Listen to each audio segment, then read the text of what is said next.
Operation Sindoor సమయంలో భారత్ యుద్ధ విమానాలను కోల్పోయిందని chief of defence staff general Anil Chauhan అంగీకరించారు. ఎన్ని యుద్ధ విమానాలను కోల్పోయింది బయటపెట్టలేదు.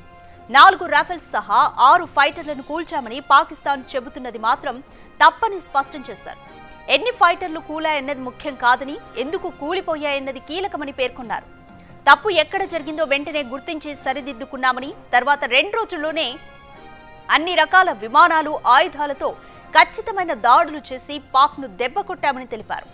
పాక్తో నెలకొన్న ఉద్రిక్తతల్లో భారత్ యుద్ధ విమానాలను కోల్పోయిందన్న అంశాన్ని అధికారికంగా అంగీకరించడం ఇదే తొలిసారి.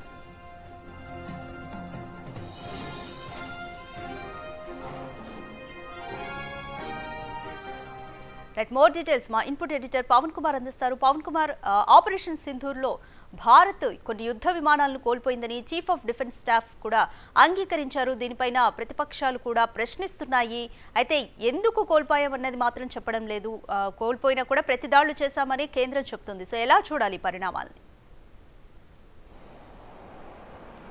వాస్తవానికి దీనిపైన పెద్ద రాజకీయ దుమారమే రేగుతూ ఉంది. దీనిపైన అటు రాహుల్ గాంధీ మొదటి నుంచి కూడా ప్రశ్నిస్తూ ఉన్నారు. ఎన్ని యుద్ధ విమానాలు కోల్పోయామో అది ప్రజలకు తెలియజెప్పాల్సిన అవసరం ఉంది. ఖచ్చితంగా ప్రజలకు నిజం తెలియాలి అంటూ ఆయన పదే పదే ప్రశ్నిస్తూ ఉన్నారు. కానీ దీనికి సమాధానం చెప్పకుండా ప్రభుత్వం ఇప్పటిదాకా ఎదురుదాడికే ప్రయత్నించింది. మీరు పాకిస్తాన్కి అనుకూలంగా మాట్లాడుతున్నారంటూ ఎదురుదాడి చేయడానికి ప్రయత్నించింది. కానీ మొదటిసారిగా అటు CDS Anil Chauhan chief of army staff నిన్న ఒక సింగపూర్లో ఒక షాంగ్రీలా డైరీస్ కార్యక్రమంలో పాల్గొన్నారు.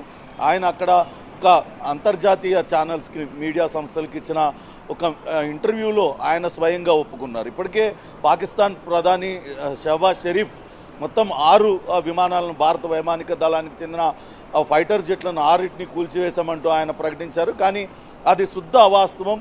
కొన్ని ఫైటర్ జెట్లను, రాఫెల్ విమానాలను, కొన్ని జెట్లను కోల్పోయింది వాస్తవమే.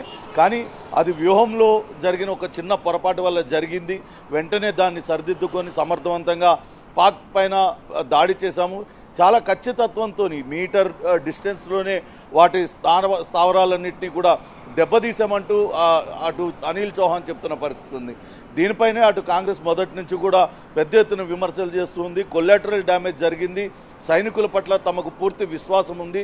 ఇది మొన్న జరిగిన ఆపరేషన్ సింధూర్లో సైనికులు అసమాన ప్రతిభను చూపించారు. సైనికుల పట్ల పూర్తి గౌరవం ఉంది. కాకపోతే రాఫెల్ సంస్థకు చెందిన యుద్ధ విమానాలను పెద్ద ఎత్తున కొనుగోలు చేసాం. 100 కోట్ల రూపాయలు పోసి కొనుగోలు చేసాం.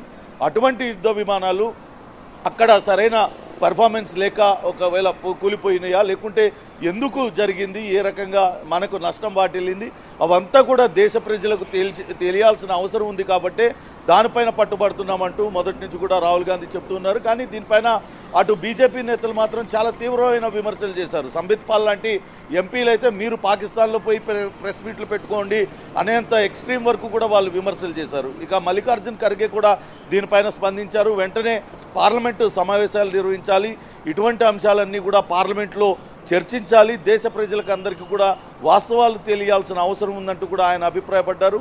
నిజంగానే ఎన్ని ఫైటర్ జెట్లు కూలిపోయాయి, ఎందుకు కూలిపోయాయి, సైనికులు అనేవాళ్ళు అసమాన ప్రతిభా పాఠవాలు చూపించారు. వాళ్ళకి ఎప్పుడు కూడా దేశం రుణపడి ఉంటుంది, మేమందరం కూడా రుణపడి ఉంటాం.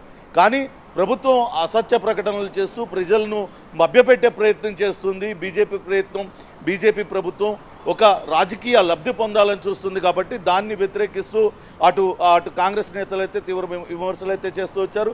మరి అటు సిడిఎస్ నిన్న అంగీకరించిన నేపథ్యంలో అటు ప్రభుత్వం ఏ రకంగా స్పందిస్తుందనేది మాత్రం వేచి చూడాలి. ఇప్పటిదాకా ప్రభుత్వం నుంచి అటు డిఫెన్స్ మంత్రి రాజ్నాథ్ సింగ్ కావచ్చు, హోంశాఖ మంత్రి అమిత్ షా, ప్రధాని నరేంద్ర మోడీ ఎక్కడా కూడా మనకు జరిగిన యుద్ధ విమానాలు నష్టపోయిన సంగతి కానీ, లేకుంటే ఎవరైనా సైనికులు కొంత గాయపడడం, మృతి చెందడం, వీరమరణం పొందిన సంగతి కూడా ఎక్కడా చెప్పలేదు. కేవలం ఒక జవాన్ మాత్రమే వీరమరణం పొందారు, మరికొంతమందికి గాయాలైనట్లుగా చెప్పారు.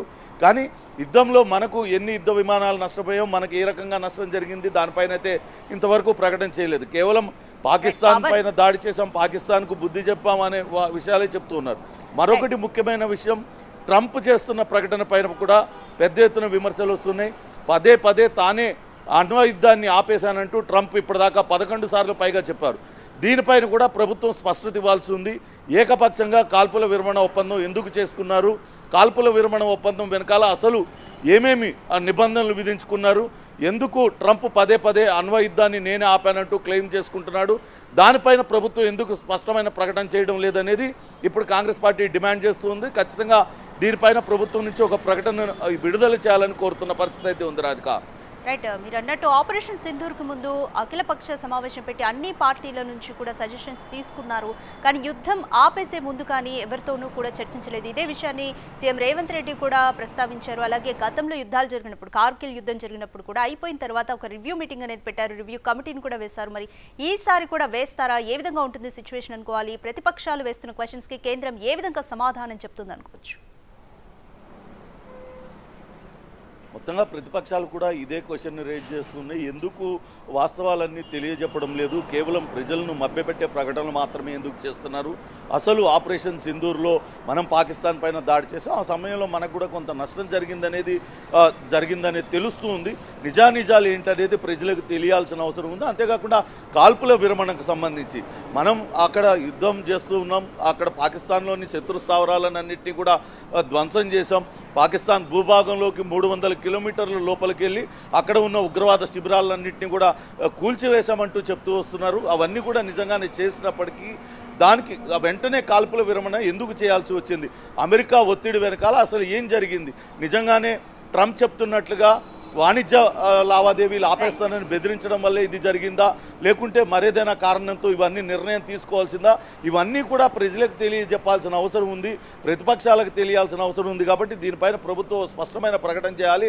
అప్పుడే దీనిపైన ఉన్న అనేక అనుమానాలు కూడా వీడిపోతాయంటూ అటు ప్రతిపక్షాలు డిమాండ్ చేస్తున్న పరిస్థితి ఉంది. అందుకే దీనిపైన ప్రత్యేకంగా అటు పార్లమెంట్ సమావేశాలు నిర్వహించాలి అత్యవసరంగా అటు ఏఐసిసి అధ్యక్షుడు మల్లికార్జున్ ఖర్గే డిమాండ్ చేస్తున్నారు Radhika. Right, thank you Pavan. Operation Sindoor సమయంలో భారత్ అయితే కొన్ని యుద్ధ విమానాలను కోల్పోయిందని CDS general Anil Chauhan admit చేశారు. కానీ ఎన్ని యుద్ధ విమానాలను కోల్పోయిందన్నది మాత్రం ఇప్పటి వరకు బయటపడలేదు. దీనిపైన ప్రతిపక్షాలు కూడా ప్రశ్నలను అయితే సంధిస్తున్నాయి. పార్లమెంట్లో చర్చ జరగాలన్న డిమాండ్స్ వినిపిస్తున్నాయి.